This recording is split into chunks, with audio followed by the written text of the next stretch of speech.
એટલે ભગવાને પ્રથમના 16 ની અંદર વાત કરી કે સંત કહે કે તું આત્મા છું, અક્ષર છું, બ્રહ્મ છું, તારે માનવાનું. આપણને ન મનાતું હોય તોય માનવાનું. ગોપાલ સ્વામી મહારાજ સહેજ કહું કે તને શું જોઈએ? મહારાજ કઈ નહીં, થોડું વ્યવહારે સુખી થતું કે હા સેટ થઈશ તો કેવો આનંદ આવે. તરત મને કે હું સેટ છું, બોલો. તરત મને જાય એમ. સ્વામીજી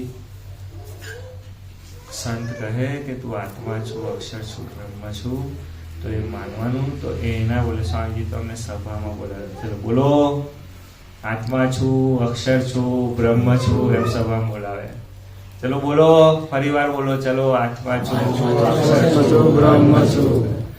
બોલા પછી ધીરે ધીરે પછી સ્વામીજી કૃપા કરીને અતિશય કૃપા કરીને એમ કે ચાલો આજે અક્ષર બીજ પડી ગયું,